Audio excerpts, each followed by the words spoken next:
Our class today is all about the very, very special mitzvahs, some of the very most important mitzvahs of the Jewish people, of Gemilat Chasadim, of helping others. We spoke about Hachnasat Orchim, bringing in guests. We spoke about many other mitzvahs, Bikur Cholim, visiting the sick. And today, we're going to speak about another one of the very important mitzvahs, which are in our Siddur, on page 9. So if you give a look at the Siddur, you will see it on page 9. It speaks about all these special mitzvot, which we have reward in this world, but most of the reward, the principal reward is in the world to come. So we're looking at page 9. The next mitzvah that shows up after Bikur Cholim is Hachnasat Kala. Hachnasat Kala means bringing in the bride. What kind of mitzvah is that? Hachnasat Kala. It's bringing in the bride. If you actually look at the translation, it says dowering the bride, giving the bride a dowry. Okay, we're going to talk about that momentarily, but the simple meaning of Hachnasat Kala is like Hachnasat Orchim, bringing in guests. Right? We have Hachnasat Kala. It's a mitzvah to welcome the Kala, to bring in the Kala. Few parts of a life were brought in. We brought in a baby, we bring in a baby, to the baby naming, to the bris, right? That's achnasa, we bring in the child, right? And another time we bring in a life, we brought in is achnasat kala. When you bring into the chuppah, you bring in the bride, and the groom for that matter too.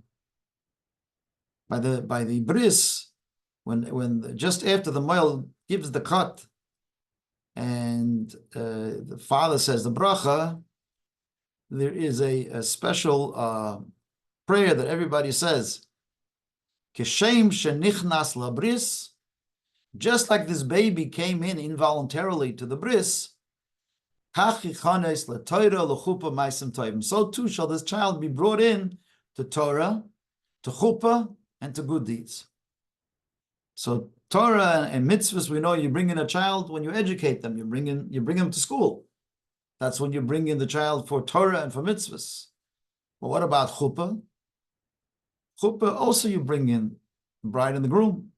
One of the biggest mitzvahs of the wedding is to greet the chosen and kala. It's called the Kabbalah panim. When we greet the bride and the groom, everybody comes and they say hello to the chosen kala. And then the parents or some other significant people in their lives schlep them into the chuppah, right? They walk them into the chuppah, right? Sometimes I look at that and I see them schlepping them in. So for the baby, the bris, I understand why the baby has second thoughts. You know, when the baby finds out what they're in for, they say, hold everything. That's why you have to have the kvaters, they call the people that pass the baby to the.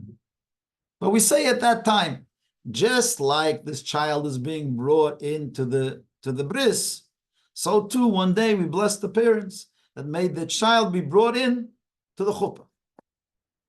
So already at the bris, you're already thinking about schlepping the chosen kala into the chuppah.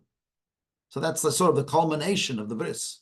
Starts out with the bris, and then when parenting sort of comes to an end by the chuppah, that's when you send them off and you say, now you're on your own, kinderlach. Now you build your own home. Well, we see that there is a great mitzvah to bring in the bride, achnasat kala, to bring her into the wedding. And Rashi in the Gemara says, so what does it mean? What's the mitzvah of bringing in the bride to the wedding? So Rashi says, it's not just a mitzvah to bring her in physically, but to bring her in financially, to make sure that if the bride is poor, that she can make a wedding. Because many times in the olden days, people were orphans or they were poor. They didn't have enough money to make a wedding. So in the olden days, the bride's family used to make the wedding mostly. And the chosin came like some big shot to the wedding, but the bride's family used to make the wedding. Therefore, the mitzvah is achnasat kala. Rashi says, achnasat kala means not just to bring in the bride physically, but to make sure she has a nice dress, and there's a nice food, and there's a big simcha, and there's guests, and it's paid for. The wedding is paid for. So for many years they called Hachnasat Kala, bringing in of the bride, is also to support the bride, to bring her in and to make sure she has. And then many people used to go around. It's brought down that one of the biggest mitzvahs in the world is to make sure that a bride and a groom have money to pay for the wedding. And if they don't have it, you go and the community becomes responsible for it, to make sure that everybody has a nice wedding. That's a community responsibility. In the Jewish community, that's the way it worked. They would go around, people would go and borrow money to be able to make sure that the chos and kala, especially kala, has money to pay for the wedding. There is a halacha that says that you even have to sell a sefer Torah in the community. That you sell a sefer Torah to make money to make a wedding. Ever heard of that? That's like, wow. That much to take care of the poor orphan, to make sure she has a proper wedding, that she shouldn't be embarrassed. You sell even the sefer Torah. Yeah. You can use another Torah, you can use someone else's Torah from another shul, right? Whatever it is. It says even that you could sell a sefer Torah to provide money for a wedding. I mean, we're not talking about lavish wedding that you know, like the weddings we do today, right? But it should be a basic wedding. To be able to have a wedding, and the bride should have a nice dress, a shayna kleidler, you know, a kleid. You have to have a nice wedding gown, and she should feel like a mensch. So we even sell a sefer Torah to provide for the bride and groom. So this is sort of it's a powerful idea, a powerful concept. And so when the bride comes into the wedding, you have to make sure that you bring her in, and you also provide for her. And like I said, there were many people in the Jewish community, very pious people, that it was their job to make sure that everybody had a proper wedding in the community. And they'd go around and they'd raise money for it. Today you have a lot of people coming from Israel, going around also, collecting money for Achnosas Kala. Raising money to make sure that everybody should have good, nice weddings. And this is one of the mitzvahs that are brought over here, that the biggest reward is in the world to come. And one has to be ready to go into some debt to be able to make sure that somebody else's daughter should have a wedding. No, this is the mitzvah. But we know that when a kala comes into the wedding, usually you have what's known as it says the bride on the night of a wedding, she is like the queen, and the chosin is like the king, or a prince and a princess. So when they come in, the king and the queen, they always come in with their entourage.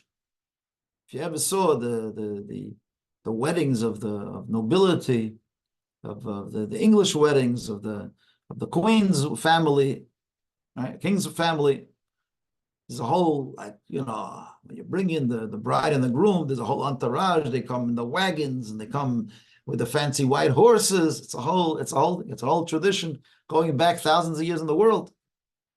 So when a chosin and kala come in, we say every bride and groom on the day of the wedding like a king and a queen. So they deserve a royal wedding.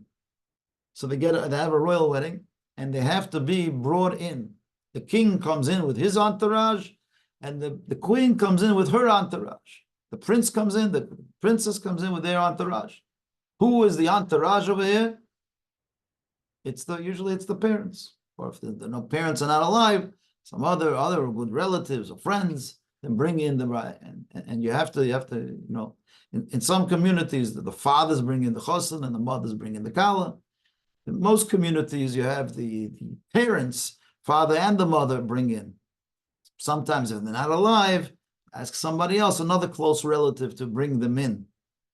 But the idea is that they don't come in alone. They come in with somebody brings them in. And that's the language of it. Hachnasat kala, the bringing in of the groom and the bringing in of the bride. So when they come to their chuppah, they come in with their entourage. And There's a whole sections in the Talmud about the great mitzvah of taking care of the chosin and kala, and to make them joyous on the night of their wedding. The Gemara says, anyone that makes the chosin and kala happy on the night of the wedding, Zoicha will merit to the Torah which was given with 5 koilas. Anyone that makes the chosin kala happy will merit to the blessings of the Torah. Why is that? The Gemara says, because by the chosin kala, the song we always sing is Kol sason v'kol simcha, kol chatan v'kol chala, kol metzalot. 5 times prophet says by chosin and kala the word kol, voice. So there's 5 voices: kol sason v'kol simcha, kol chatan v'kol kala, kol metzalot chasadim chupatam. In the brachot, you say 5 times the word kol. And we also find that at Mount Sinai, it speaks about all the sounds, all the kolot. It says kolot of rakim, vayhi kol shofar, and there was a sound of the shofar. It says 5 times the word kol by Mount Sinai. So we say that if you make the chosin kala happy and make kol sason ve kol simcha, you mesameach the chosin kala, then you are meritorious to Torah, which was also given with 5 times the word kol. So this is the Gemara speaks about how important it is to make the chosin kala happy on the night of the wedding. Rabbi Nachman of Breslov once said, you go to a wedding and you come back home, and someone asks you, and you come back and you say, oh, the food was delicious at the wedding. You should know, he says, this person was not by the wedding. If someone comes back from a wedding and says the music was beautiful, you weren't at the wedding. You weren't at the wedding. You didn't attend this wedding. Someone comes back and says, oh, the flowers, they were so special, the centerpieces. It definitely wasn't a man, because men don't even notice centerpieces. It's only the women notice centerpieces. So if the woman comes home and says, oh, what a nice centerpiece. If the man comes back and says, what a nice centerpiece, you have to question whether he's a real man. Because men don't notice centerpieces. It's a known thing. And by our weddings, we used to have separate sections, the men and the women. And in the women's section, we've put in beautiful centerpieces. By the men, we just put 1 candle in the middle of the table, because they never notice it anyways. In the women's section, every table has this massive bouquet and flowers. And that's just a joke. It's parenthetical. But Nachman of Breslov says, if you come back from a wedding, you say, well, nice flowers. He says, this person wasn't by the wedding. If somebody comes back from a wedding and they say, did you see the joy of the chosin and kala? Did you see how happy we made them? Did you see the smile on the kala's face, on the chosin's face? And how happy we danced with them? He says, then you were by the wedding. If you just noticed the food and the caterers and the flowers and the band, but if you notice the joy of the chosin and kala, then you attended that wedding. Otherwise, you weren't at the wedding. You just noticed the piece of chicken, the recipe of the chicken on the main course, right? A lot of people, all they're worried about is a good piece of chicken they get at the wedding, right? That's why as soon as the chicken is served, everybody runs away. You ever notice with weddings? If they would serve the main course at the beginning, everybody would be gone at the beginning of the wedding. But right after the main course is served, boom, everybody's, goodbye, everybody gives their checks and they're out. That's why they serve the main course at the end, more or less. So the people at least should stay towards the end of the wedding. But this is the story. But if you just come for the food, you weren't at the wedding. What's a wedding about? A wedding about achnosat kala, to bring in the kala, to bring in the chosin, to be part of their joy, to feel part of the simcha, to dance with them. I go sometimes to some people, come dance in the middle. Oh, I don't dance. It's not my thing. What do you mean it's not your thing? That's what a wedding is about. A wedding is about to be part of the liveliness of making the chosin kala joyous. I'll say even more, that even those that dance, if they don't dance, some people they dance because they like their dance moves. They go on the dance floor Why do they dance? They dance because they can make a good move. They can do a good kazatska. They can do a good, they can do a good waltz. Right? See, sometimes couples are busy with themselves. They don't even think about the chos and kala. Yeah? I have to think about the chos and kala. That's the whole idea of a wedding, is to bring in the chos and kala, to be with them, to bring joy to them. This is the most important thing. That's why it's called achnosas kala. And then there's another piece of the Talmud that says, Keitzad marakdin lifnei hakala. Talmud says, how do you dance in front of the kala? So it seems like there's a big thing to dance in front of the kala, to make her joyous. It's a famous section of the Talmud. It speaks, Keitzad marakdin lifnei hakala. How do we dance in front of the kala? So the big thing, to dance for the kala, chos and kala, to make them happy, make them joyous. There's an interesting debate in the Gemara. It says, how do you dance in front of the kala? So it looks like in the olden days, they used to dance and they used to speak about the bride and the groom. They would talk about them, how great they are. And there was a great debate in the Talmud between Shammai and Hillel. Shammai said, you have to be honest. You can't make up stuff. You can't go and eulogize the kala. Eulogize is not a good word. You can't go and praise the kala if she's not really praiseworthy. Shammai says, if she's beautiful, say she's beautiful. If she's not so beautiful, don't make up stuff. Right? She's not wearing a nice dress. Don't say it was a nice dress. That's Shammai. Shammai says, say it as it is. It's a whole debate in the Talmud. Hillel says, no. You always have to say a beautiful bride. Always just say a beautiful bride. The bride is, she's outstanding. She's beautiful. So the two schools of thought, Shammai and Hillel. Shammai was the opinion, no, you got to say it as it is. So they asked Shammai, what do you mean? You're going to embarrass the kala? Shammai says, no. Torah says, midvar sheket tirchak. Never tell a lie. Torah says, never tell a lie. So you can't exaggerate stuff. You can't make up stuff. You ever go to a funeral and you see people make up stuff about people? Nah, it never happens, right? Sometimes people, they make up stuff about the person. I never met this guy. They say eulogies about a person. I never heard this. Who is this guy they're talking about? Oh, it's that guy. It's Yankel. He never did that. Where'd you come up with this stuff? People, okay, look, everybody at the funeral, they're a tzaddik. They're righteous. They're perfect. But Shammai was of the opinion, you can't go make up stuff. You can't go say a lie. You have to say, Torah says you shall stay away from lying. So it includes everything. Even a bride on the night of a wedding, if someone asks you, how's the bride look? You have to say the truth.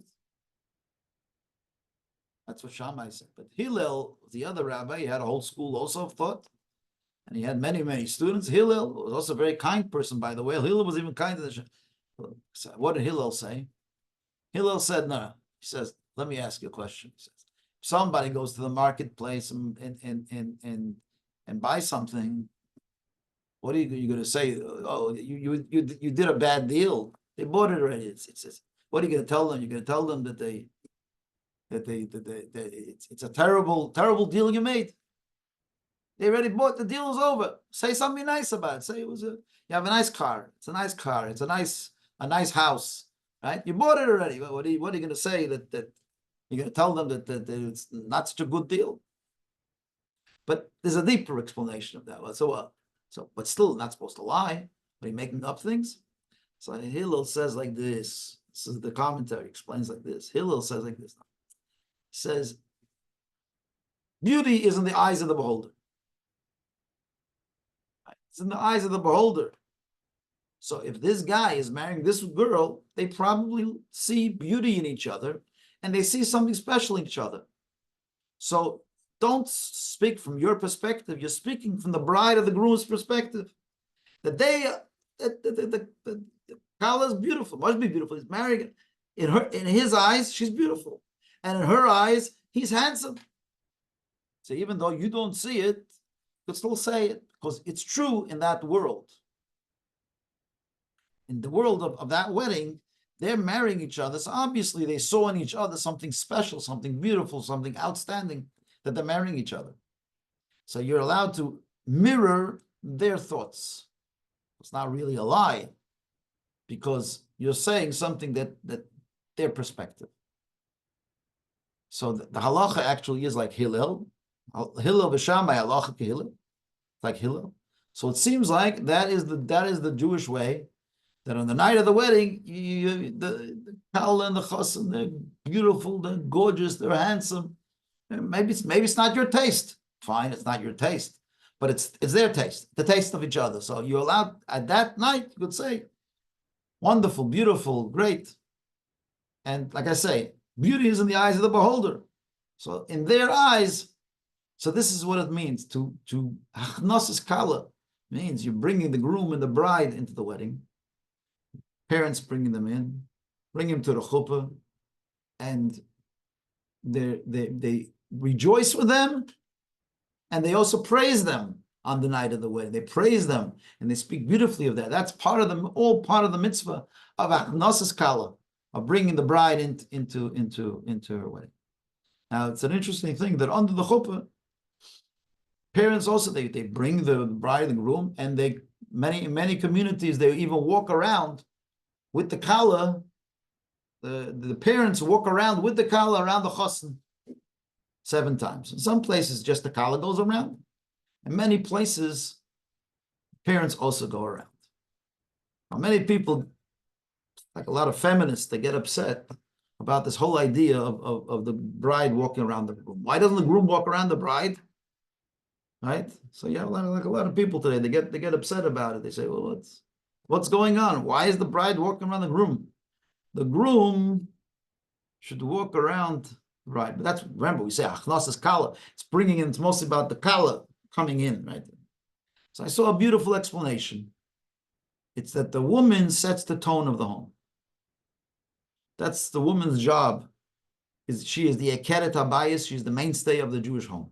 That's what a woman is called. She's called the eshet chayil. She is the woman of valor. She creates the spirit, the tone of a Jewish home. And even though the man is also very important in the house, but the woman has a special role that she plays, that she creates the house. She changes the house into a home. So when a woman walks around 7 times, what is she doing? Walk around 7 times? She's building walls for this home. That's what it is. The husband's in the house, and she is creating and building spiritually the home by walking around 7 times. This is a very important thing that she does. By walking around, she is creating the mood. She's creating the spirit of a Jewish home. And it's dafka the woman that does it. Like we find that when the Jews came into the city of Jericho and they had big walls, God said, walk around the walls 7 times and then the walls will come down. So we see there's a concept of walking around 7 times. They can either bring down walls.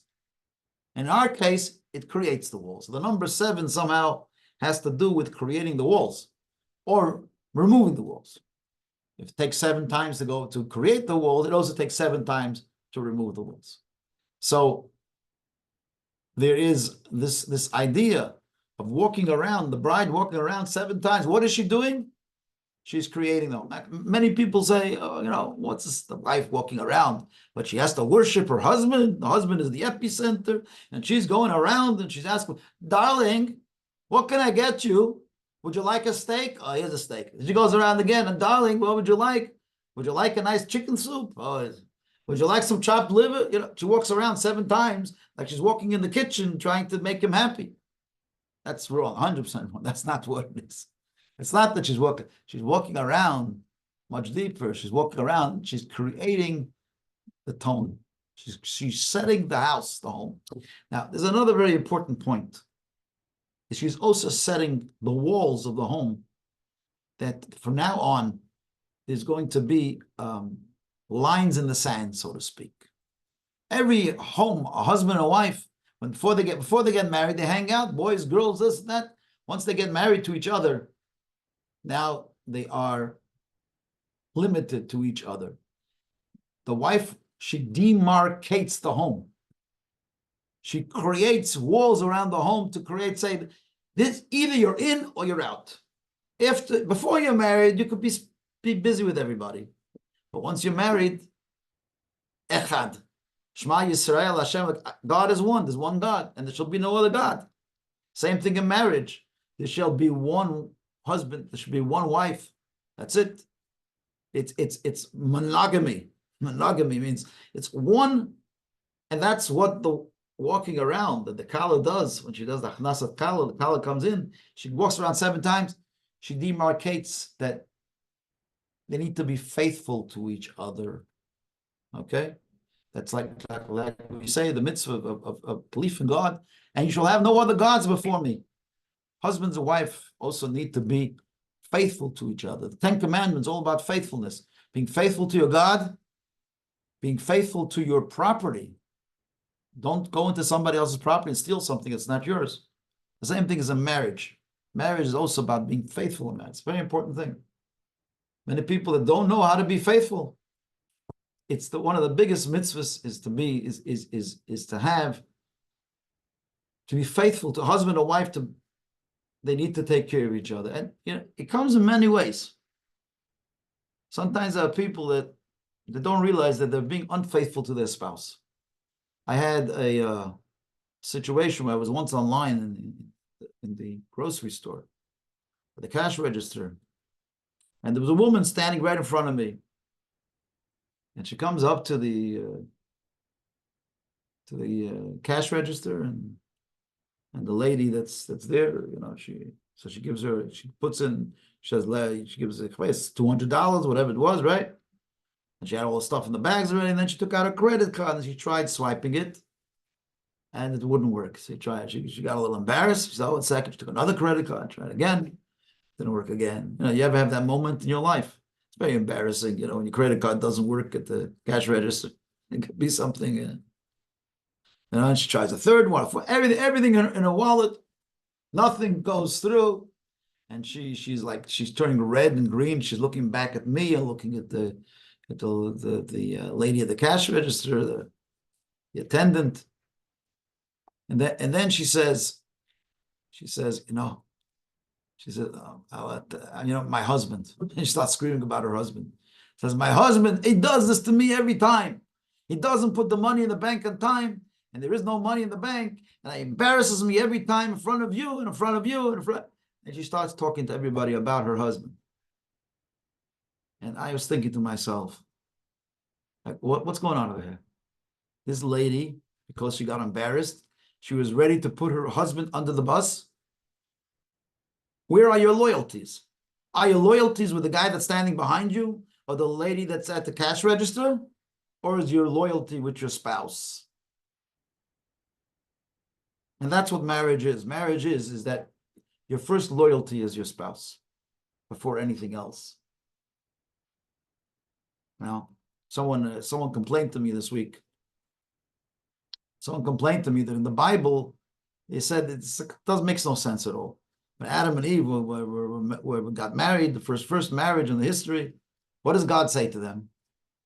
After Eve was created, it says, you shall become one flesh, the husband and the wife. And then it says, Al Cain, therefore, a man shall abandon his father and mother and cleave unto woman, and they shall become one flesh. So someone asked me, what sort of terrible idea is that? It says, and therefore they shall abandon their father or mother and cleave. You don't have to leave your parents to get married. Like, what is this whole idea of and therefore they shall abandon, that's language, Yazov, leave your parents alone, go leave your parents and go to your wife. What kind of thing? What's the Torah teaching over here? So I said, the Torah is right. After a person's married, the first loyalty is their spouse. Believe it or not. Even before the parents, even though you have a big mitzvah to honor your father or mother, and you try obviously to reconcile and to try to make both work. But the first loyalty, and that's the loyalty you make under the chuppah, is to your spouse, believe it or not.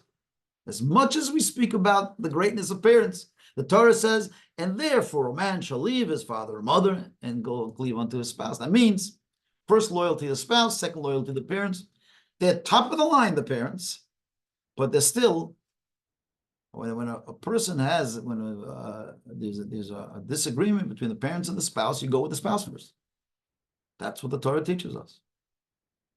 I know it's hard to swallow that for some parents, for sure. Right? But that's the way of the world, and that's the mitzvah of the Torah. And that's what Hachnosas Kala means. You bring in the Kala, she walks around 7 times. What's the 7 times? It's just me and you, darling. It's just me. That's why some people, the parents also walk around, so they still want to have a hand. What's going on, right? So they still want to make sure to be part of it, right? But the idea is really, it's the Chosn and the Kala. She is demarcating the line. She is saying, this is what we are. So this is Hachnosas Kala. You bring in the Kala, and she comes in, and she becomes the balabos. she creates the spirit of the home. She builds the walls. And that's the great mitzvah of Hachnosas Kala. But again, going back to what we said at the beginning, if you know of somebody, a family that need a little help to make a wedding, remember, this is one of the biggest mitzvahs. It's counted here as it's one of the biggest mitzvahs, not just to bring in the bride physically, but to make sure she can come into a proper, beautiful wedding. And to be a happy wedding, a happy moment in one's life. And the Jewish people, sense of community was always top of the line. We always had, it was these mitzvahs that we're reading about now, shows us what the Jewish community was always about. And the rest of the world were busy acting like primitive barbarians. Jewish people had these mitzvahs to elevate us, to make us a little bit more refined. And that's what Judaism is all about. And it reflects in everything. It reflects even in the way we operate a war to our detriment sometimes, but that's the way we are. We are very sensitive people. There are sensitive people, the Jewish people. You know, that we have a ratio of soldiers and civilians that are killed in the war 1-to-1. You know, America, when they knocked out a few thousand soldiers in less than the 2,000 soldiers, I think, in Pearl Harbor, the Americans went in and they killed millions of Japanese. They knocked out the whole Hiroshima and Nagasaki. That's what America does when you just kill a few people. And what does the world expect of Israel? That's the way the Jews are. We are, you know, we're sensitive people. Yeah.